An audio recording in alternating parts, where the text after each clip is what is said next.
Hello everybody and welcome back to my channel ShareX India. ये वाली video specifically यहाँ पर रहने वाली है आईपीओस के लिए। एंड उसके अलावा कल आप लोगों ने जो यहाँ पर स्पेसिफिकली कमेंट्स करे थे शेयर्स के बारे में, उनको मैं यहाँ पर रिप्लाई कर दूंगा।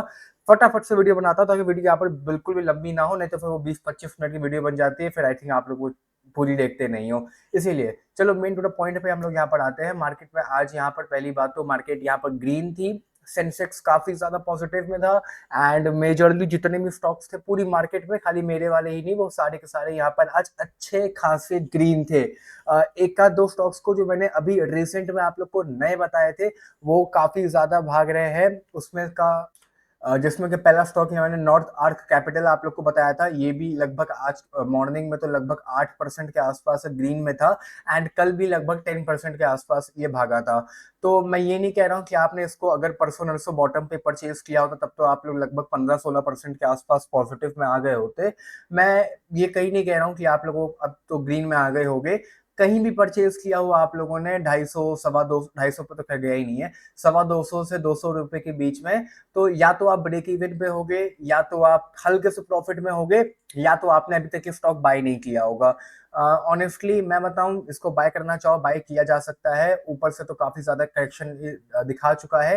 एंड अभी भी अगर यहाँ पर ये 235 के लेवल को तोड़ता है, 235 क्या, ये 240 के आसपास का जो लेवल है, अगर इसको ब्रेक करके ऊपर सस्टेन करता है तो फिर ये और ऊपर जा सकता है। मेरे पॉइंट ऑफ व्यू से ये बढ़िया कंपनी है। लेकिन इस कंपनी में भी अगर आप लोग परचेस करोगे तो एक दिक्कत आएगी जो क्रेडिट ग्रामीण एक्सेस में भी आई थी, कि ये एनबीएफसी सेक्टर की कंपनियां हैं और वो सेक्टर अभी नहीं चल रहा है, क्योंकि जब ये चलेगी तो क्रेडिट ग्रामीण एक्सेस जो मैंने आप लोग को बताया था वो भी साथ ही में चलेगा। इसके अलावा भी मैं आपको अगर बताऊं यहाँ पर तो मोटा मोटा आज काफी सारे शेयर्स यहाँ पर ग्रीन थे। ई क्लियरेक्स सर्विस भी मॉर्निंग में काफी ज्यादा ग्रीन था, सीडीएसएल भी ग्रीन था, 1750 रुपए के आसपास का आ चुका है। कैंप्स भी यहाँ पर आज ठीक ठाक ग्रीन में था। उसके अलावा ईएमएस भी आज लगभग 4% ग्रीन में था।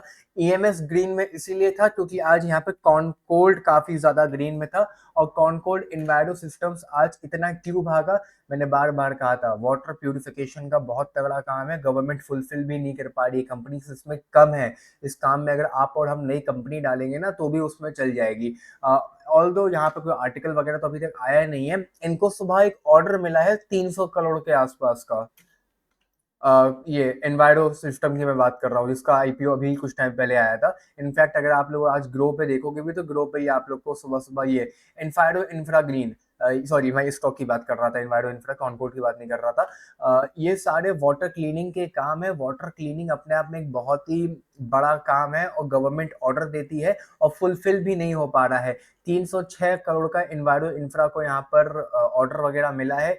तो बेटर है आप लोग होल्ड करो। ये सब फ्यूचरिस्टिक कंपनीज तो नहीं है उस सेंस में, लेकिन बहुत ही शॉर्टेज है मार्केट में, इसलिए सारी कंपनीज आप लोग के लिए कभी भी भाग सकती हैं। चाहे मैं एनवायरो इंफ्रा की बात करूं, चाहे मैं ईएमएस की बात करूं, या ईएमएस के बाद मैं आप लोगों के लिए कॉनकोल्ड की बात करूं। ईएमएस भी सडनली यहाँ पर बाद में 3-4% भाग गया था।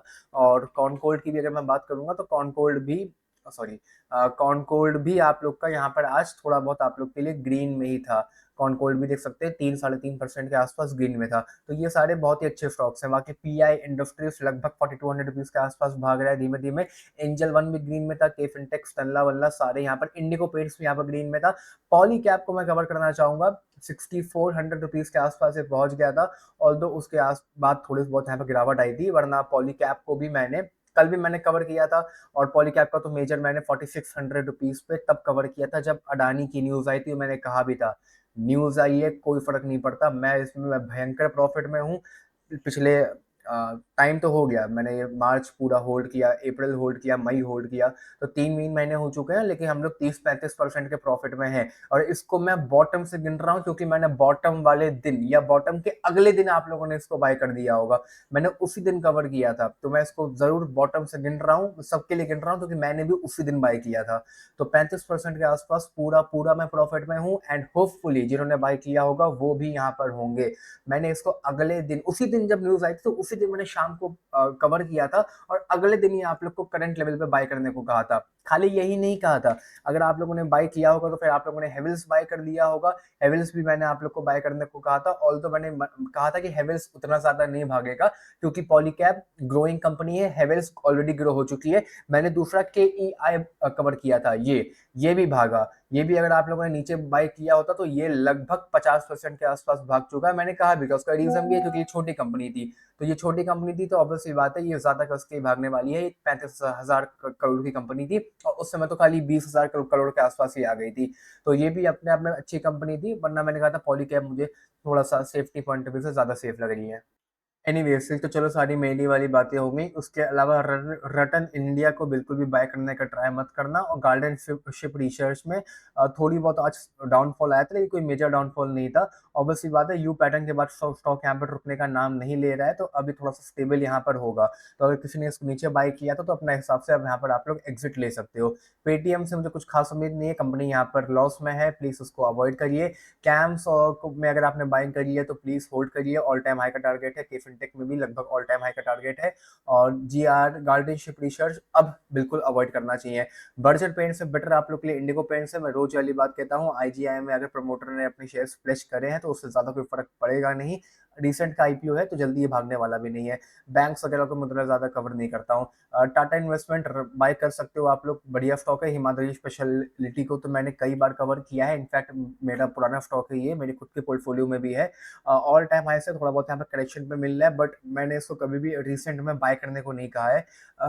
पोर्टफोलियो में रखा है, रख सकते हो, बाय करना चाहो कर सकते हो, कोई खराब स्टॉक नहीं है। मैंने ज़्यादा कवर बस इसको नहीं किया है, वरना ऑल टाइम हाई के आसपास से चला जाएगा। लिथियम आयन की जो बैटरी है, उस बैटरी में जो केमिकल पड़ता है उन बैटरीज में, इलेक्ट्रिकल बैटरीज में, ये कंपनी वो केमिकल बनाती है। तो कंपनी बेहतरीन है, मेरे अपने पोर्टफोलियो में है, तो मैं क्या ही यहाँ पर ज़्यादा कुछ बोलूँ।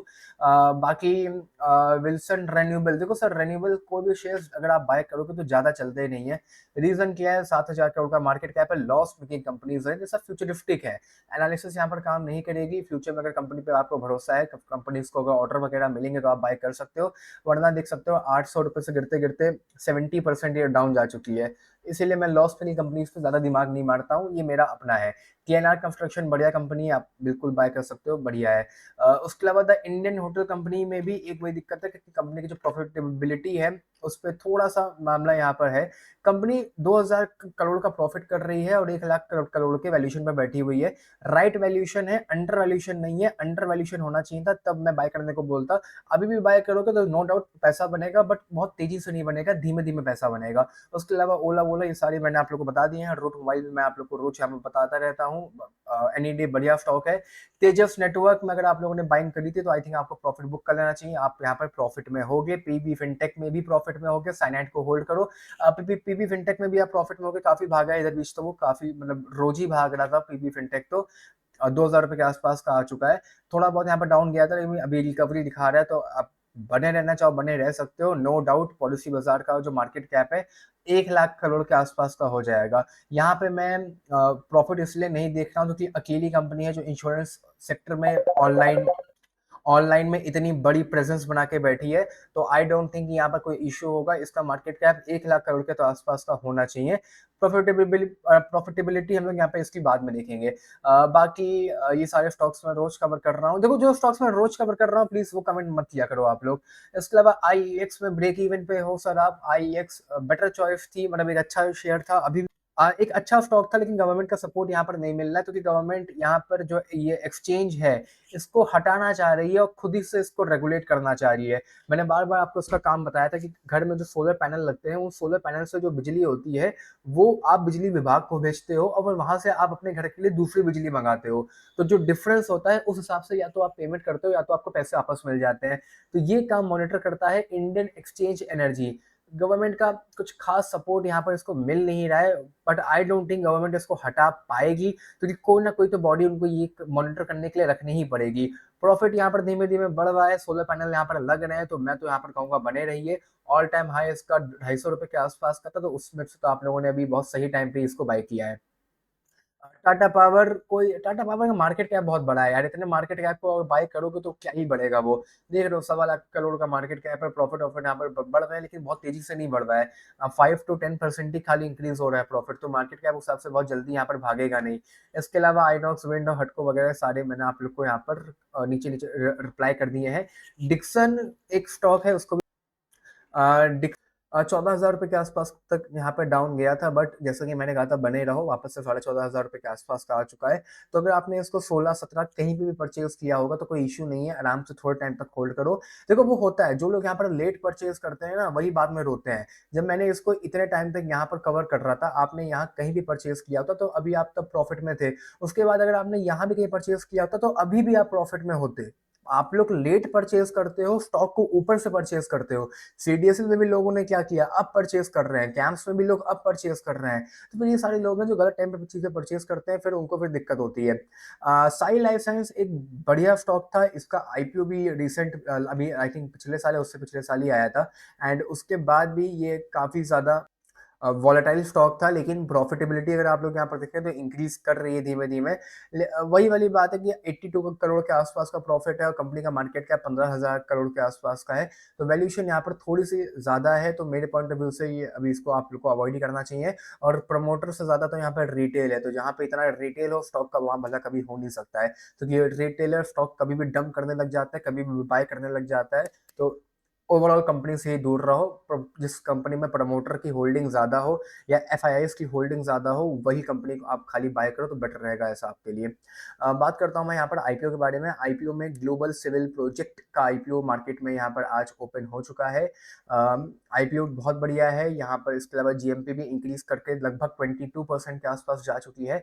बात करते हैं कि यहाँ पर आप लोग को कैसे अप्लाई करना है। देखो ग्लोबल सिविल प्रोजेक्ट का आईपीओ आप लोग के पास यहाँ पर परसों तक ओपन है। परसों आप लोग की डेट हो जाएगी 26 जून, मतलब कि खाली कल का और परसों 2 दिन का टाइम बचा है आप लोग के पास इस आईपीओ में एप्लीकेशन फाइल करने का। आईपीओ आज ओवर सब्सक्राइब हो चुका है और अच्छा खासा ओवर सब्सक्राइब हुआ है। तो 71 रुपीज के हिसाब से आप लोग यहाँ पर 14,981 14,981 रुपीज के लिए एप्लीकेशन फाइल करिएगा एक लॉट के लिए। उससे ज्यादा की मत करिएगा, क्योंकि इससे ज्यादा की करेंगे तो कोई मतलब नहीं है। मिलना आपको इतना ही है, और जो चांसेस हैं वो भी आपकी उतनी ही रहने वाली हैं, जितना आप चाहे एक लॉट फाइल करो चाहे 10 लॉट फाइल करो। इसलिए कोई सेंस ही नहीं बनता है इससे ऊपर एप्लीकेशन फाइल करने का। ज्यादा करना है तो फिर 14 लॉट की स्मॉल एचएनआई में करो। स्मॉल एचएनआई या रिटेल में डिसीजन आपका है। रिटेल कैटेगरी में लगभग 27,801 लोगों को अलॉटमेंट मिलेगी 1 लॉट की ईच। और स्मॉल एचएनआई की मैं बात कर रहा हूँ, लगभग 400-500 लोगों को अलॉटमेंट मिलेगी, लेकिन 14 लॉट की। तो इन दोनों कैटेगरीज में फर्क जो है वो मैंने आप लोग को बता दिया है। कैटेगरी डिसाइड करना वो आपका काम है। बाकी बात करूं मैं अगर यहाँ पर इसके आज के सब्सक्रिप्शन के बारे में, तो देख सकते हैं यहाँ पर रिटेल कैटेगरी में आईपीओ शेयर साइज लगभग 6 गुना के आसपास हो चुका है, और एप्लीकेशन वाइज लगभग 5 गुना के आसपास हो चुका है। मतलब कि 100 में से 5 ही लोगों को यहाँ पर अलॉटमेंट मिलेगी, मतलब कि 20% चांसेस है आप लोगों को अलॉटमेंट मिलने का इस आईपीओ में। कल तक ये बहुत कम हो जाएगा, आज डे 1 था इसलिए डेटा की बात मैं यहाँ पर ज्यादा नहीं कर रहा हूँ। ओवरऑल भी आईपीओ लगभग 7 गुना के आसपास सब्सक्राइब हो चुका है। मतलब कि आईपीओ था यहाँ पर 119 करोड़ का, और यहाँ पर लोगों ने लगभग 800 के आसपास का अमाउंट यहाँ पर लगा दिया है। तो मेरे पॉइंट ऑफ व्यू से आईपीओ बेहतरीन है। मिलना थोड़ा सा टफ हो जाएगा कल परसों तक, लेकिन अप्लाई करना बिल्कुल बनता है। प्लीज इस आईपीओ में अप्लाई करो। रिटेल कैटेगरी में मैं यहाँ पर एक ही लॉट के लिए करूंगा। अगर अलॉटमेंट मिल जाती है तो मोटा मोटा 15 रुपए की जीएमपी चल रही है, मतलब कि जो प्रॉफिट है वो लगभग 3,000 रुपए के आसपास का होगा, जो कि बढ़िया प्रॉफिट है। अप्लाई किया जा सकता है, कोई भी यहाँ पर इस आईपीओ में इशू नहीं है। तो ये आईपीओ बहुत बढ़िया है, गुड टू गो, आप लोग अप्लाई कर सकते हो। इंडस्ट्रियल गैसेस की मैं अगर बात करूं यहाँ पर, तो आज था इस आईपीओ का डे 1। ये आईपीओ भी आप लोग का ओपन हो चुका है मार्केट में। आईपीओ में कोई ऐसा सच खराब नहीं है, बट वही है कि यहाँ पर जीएमपी नहीं चल रहा है इस आईपीओ का। जीएमपी आप देखें तो खाली यहाँ पर 4 से 5% का ही चल रहा है। ऊपर से ये वाला जो आईपीओ है आप लोग का रिटेल कैटेगरी में आज अंडर सब्सक्राइब था। रिटेल कैटेगरी में ये आईपीओ खाली 14% ही भरा है। इनफैक्ट ओवरऑल तो हम लोग को यहाँ पर कुछ खास सब्सक्रिप्शन भी देखने को नहीं मिल रहा है। खाली 0.08% ये आईपीओ भरा है। तो सॉरी 8%, तो ये आईपीओ ओवरऑल बहुत कम है। 8% ये आईपीओ भरा है, 92% अभी भी खाली है। और 14% रिटेल कैटेगरी में है। कुछ बहुत ज्यादा यहाँ पर सब्सक्रिप्शन दिखा नहीं रहा है, तो अभी के हिसाब से इसको आप लोग अवॉइड करो तो ज़्यादा बेटर रहने वाला है। 10% के आसपास ही रिटेल कैटेगरी में आईपीओ भर रहा है, वो तो बहुत कम है मतलब ये, तो इसको प्लीज़ अभी अवॉइड करो। जीएमपी भी यहाँ पर कुछ ज़्यादा नहीं चल रही है, 4-5% की जीएमपी है। मार्केट में अगर कोई फॉल आएगा या कहीं कोई कंट्री अगर अटैक कर देगी, जो आप या मैं किसी भी पॉइंट पे नहीं कह सकता हूँ, तो फिर ऐसे में जीएमपी इसका खत्म हो जाएगा। तो प्लीज़ इंडस्ट्रियल गैसेस को आप लोग को अवॉइड करना है एज़ ऑफ नाउ। अगर कल परसों में कोई चेंज आएगा तो मैं आप लोगों को चेंज के लिए बता दूँगा, वरना यहाँ आपको अवॉइड करना है। 400 रुपए के हिसाब से 37 शेयर्स की लॉट थी, मतलब से जो लोग यहाँ पर 1 लॉट अप्लाई करते, वो अमाउंट लगभग 14,800 रुपए का हो जाता।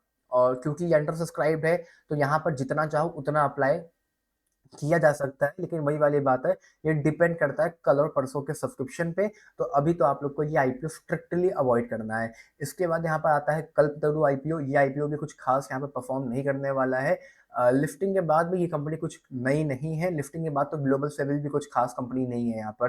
ये दोनों कंपनी इसके बहुत कॉम्पिटिटर्स मार्केट में लिस्टेड है, कोई बढ़िया या कोई अनोखा काम कंपनी यहाँ नहीं कर रही है। कल्पतरू की भी बात करूँ मैं यहाँ पर, तो इस आईपीओ की भी जीएमपी कुछ खास नहीं चल रही है, लगभग 2% की चल रही है। इसको ज़ीरो ही मान के चलो, मतलब कि यहाँ पर अगर अप्लाई करते हो तो कुछ खास प्रॉफिट नहीं होने वाला है। यहाँ पर एप्लीकेशन फाइल करने के लिए आप लोग को 14,904 रुपीज़ की रिक्वायरमेंट होने वाली है आप लोगों के लिए। तो अगेन ये कुछ खास आईपीओ नहीं है। लिफ्टिंग पॉइंट ऑफ व्यू से मैं आप लोग को बता रहा हूँ, लिफ्टिंग डे गेम्स के लिए, तो उस पॉइंट ऑफ व्यू से आप लोग इसको यहाँ पे स्ट्रिक्टली अवॉइड कर सकते हो। बिल्कुल भी अप्लाई करने की नीड नहीं है। ये आईपीओ भी आज रिटेल कैटेगरी में खाली था, अभी तक खाली 36% ही भरा है ये आईपीओ। 36% भरा है का मतलब हो जाता है कि 74% अभी भी खाली है, और ओवरऑल भी ये आईपीओ खाली 10% ही सब्सक्राइब हुआ है, 90% खाली है। तो आईपीओ में डिमांड बिल्कुल नहीं है, और डिमांड जब नहीं होती है तो लिस्टिंग ऐसे में नेगेटिव में ही होती है। तो कल्पतरू को भी आपको स्ट्रिक्टली अवॉइड करना चाहिए। इसके बाद आता है संभव स्टील वाला आईपीओ। संभव स्टील वाला आईपीओ एक बार के लिए फिर भी मैं कहूँगा डिसेंट है। जीएमपी लगभग 8-9-10% की चल रही है। 10% की जीएमपी चलती है तो 1,000-1,500 रुपये बन सकते हैं। तो उन पॉइंट ऑफ व्यू से यहाँ पर भली कल अप्लाई इस आईपीओ में किया जा सकता है। कल करने की नीड नहीं है, कल करने की बिल्कुल नीड नहीं है। ये आईपीओ कल मार्केट में ओपन होगा 25 तारीख को, 27 तक ओपन रहेगा। तो 27 को तक अगर ओपन है तो यहाँ पर आखिरी दिन या उससे एक दिन पहले ट्राई करना अप्लाई करने का, क्योंकि आज का मार्केट बहुत ही वॉलेटाइल हो रही है। कब कौन कंट्री किस पर अटैक कर दे यू नेवर नो। 82 रुपीज़ के हिसाब से यहाँ पर अप्लाई करने के लिए आप लोग को 14,924 रुपीज़ की रिक्वायरमेंट होगी रिटेल में, और एचएनआई में 2,08,936 रुपये का। बाकी यहाँ पर वीआईपी भी छोटा है, 540 करोड़ का ही आईपीओ है। यहाँ पे अगर आप लोग को अलॉटमेंट मिल जाती है तो जैसा कि मैंने बोला, इस आईपीओ में जीएमपी लगभग 8% की चल रही है, तो उस हिसाब से जो प्रॉफिट है वो 1,300 रुपये, 1,350-1,400 रुपये के आसपास का हो जाएगा। डिसेंट है, इतने आईपीओ अप्लाई कर देंगे, मिलता है तो ठीक है, 1,400-1,500 रुपये तो बन ही जाएंगे। जिन लोग का अमाउंट छोटा लग रहा है वो लोग चाहे तो ना भी अप्लाई करें, मुझे कोई उसमें इशू नहीं है। इसके बाद आता है यहाँ पर आप लोग का एचबीडी फाइनेंशियल्स का आईपीओ।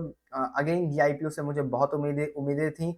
अनलिफ्टेड मार्केट में पूरी हाइप यहाँ पर क्रिएटेड थी फर्जी वाली। 1200, 1300, 1,400 रुपये में स्टॉक यहाँ पर मिल रहा था, तो उस पॉइंट ऑफ व्यू से तो जीएमपी काफ़ी अच्छी होनी चाहिए थी। बट अब अपना जीएमपी यहाँ पर असली रंग दिखा रही है। 750 रुपये के आसपास का यहाँ पर प्राइस चल रहा है, और प्राइस है आईपीओ का, मतलब कि अगर आप लोग को अप्लाई करना है तो 14,800 रुपये का रिटेल में, और एचएनआई में जो लोग चाहते हैं वो 2,07,200 रुपये का अप्लाई करेंगे 14 लॉट के लिए एचएनआई में। रिटेल और स्मॉल एचएनआई में एक लॉट आप, एक कैटेगरी आपको चुननी है। जिनके पास कम पैसे हैं, जो लोग रिटेल में चुनना चाहते हैं वो रिटेल में चुन सकते हैं एक लॉट के लिए। एक से ज़्यादा अप्लाई मत करना, अज्यूमिंग कि आईपीओ भर जाएगा। मैं बार बार कह रहा हूँ, ये मैं मान के चल रहा हूँ कि ये आईपीओ भर जाएगा, उसके बाद की बात बता रहा हूँ। और जिन लोगों के पास पैसे ज़्यादा हैं वो लोग चाहें तो यहाँ पर 14 लॉट के लिए स्मॉल एचएनआई में अप्लाई कर सकते हैं। तो रिटेल और स्मॉल एचएनआई में आपको जो मन करे वो चुन सकते हैं, डिपेंड करता है सब्सक्रिप्शन के ऊपर, और वो मैं आप लोग को फिर बाद में बता जाऊंगा। उसके अलावा कल की वीडियो में कुछ लोग पूछ रहे थे कि भैया आपने बोला कि शेयर होल्डर कोटा में जितना ज़्यादा अप्लाई करो, मैक्सिमम तो हम लोग शेयर होल्डर कोटा में 13 लॉट अप्लाई कर सकते हैं, बट मेरे पास पैसे नहीं है, तो ऐसे में मुझे क्या करना चाहिए। देखो, अब इन्होंने बोला कि I can not apply 13 lots in the shareholder quota due to money constraints. तो ऐसे में देखो, आप शेयर होल्डर कोटा में जितना अप्लाई कर सकते हो उतना अप्लाई कर दो अपने हिसाब से, क्योंकि अलॉटमेंट के चांसेस जो यहाँ पर 13 लॉट अप्लाई करेगा उसकी बहुत ज़्यादा रहेंगी, ठीक है।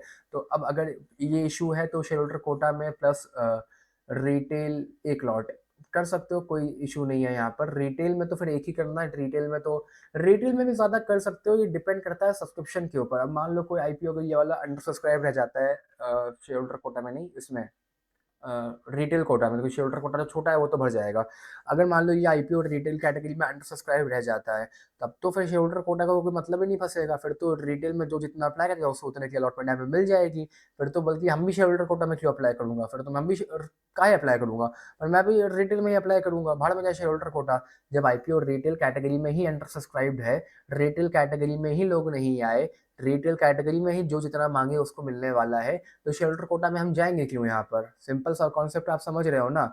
अदरवाइज अज्यूमिंग कि आईपीओ हर कैटेगरी में भर जाएगा, तो उस कैटेगरी में रिटेल में एक और शेयर होल्डर कोटा में 13, या रिटेल के अलावा स्मॉल एचएनआई में 14 और शेयर होल्डर कोटा में 13। शेयर होल्डर कोटा में तो 13 अप्लाई करना ही करना है। जिनके पास पैसे कम है वो अपने हिसाब से फिर यहाँ पर कम अप्लाई करें, ज़्यादा कुछ यहाँ पर मतलब मेरा रोल नहीं आता है, क्योंकि 2-4 लोगों ने मुझसे पूछा तो वही मैंने आप लोग को यहाँ पर बता दिया। तो अगर पैसे कम है तो कोई उसमें इशू नहीं है, सिंपली फिर जितने पैसे हैं उस हिसाब से आप लोग शेयर होल्डर कोटा में अप्लाई कर सकते हो। उसके अलावा यहाँ पर जीएमपी तो कुछ खास चल नहीं रही है, वही 10% की जीएमपी चल रही है, 1400-1500 रुपये का प्रॉफिट हो जाएगा। And same goes for Indo gulf crop science. Indo gulf crop science भी आप लोगों का यहाँ पर परसों ओपन होगा, तो इसकी बात हम लोग यहाँ पर कल या परसों में करेंगे, अभी मैं इसको अवॉइड कर रहा हूँ। But H D B financials के आईपीओ ने बहुत कस के जीएमपी पे जो नहीं होना चाहिए था वो किया है, और एक्सपेक्टेशन बहुत खराब कर दी है। बाकी आज की इस वीडियो में इतना ही, मिलता हूँ कल एक नई वीडियो के साथ। Bye bye, take care, love you all.